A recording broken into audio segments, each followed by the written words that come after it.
क्या आप जानना चाहते हैं कि किसी भी शेयर को लेने से पहले उसका रिटर्न ऑन कैपिटल एम्प्लॉयड मतलब आरओसीई क्यों देखना चाहिए? आरओसीई क्या होता है?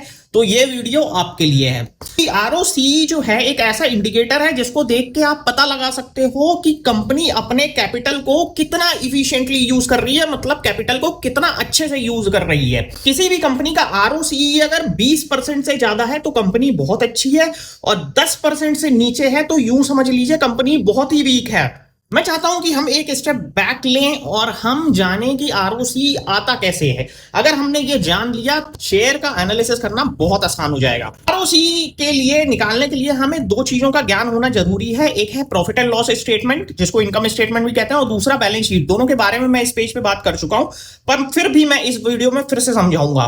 आरओसी निकलता है ऑपरेटिंग प्रॉफिट लेके। तो ऑपरेटिंग प्रॉफिट क्या है? किसी भी कंपनी का रेवेन्यू माइनस एक्सपेंस, मतलब इनकम में से खर्चे घटा दिए तो आ गया ऑपरेटिंग प्रॉफिट।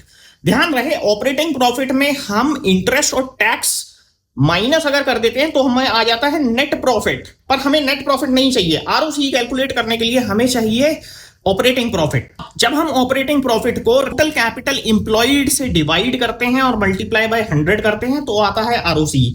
अब टोटल कैपिटल इंप्लॉयड क्या है, तो इसको जानने के लिए हमें चलना पड़ेगा बैलेंस शीट।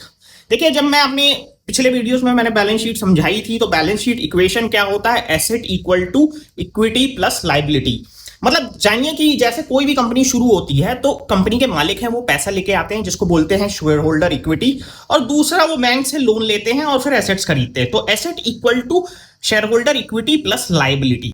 आरओसी निकालने के लिए कैपिटल एम्प्लॉयड कैसे आएगा? वो इसी इक्वेशन से आएगा। जब हम लाइबिलिटीज दो तरीके की होती हैं बैलेंस शीट में, एक शॉर्ट टर्म बोरोइंग, एक लॉन्ग टर्म बोरोइंग। तो हमको चाहिए लॉन्ग टर्म बोरोइंग।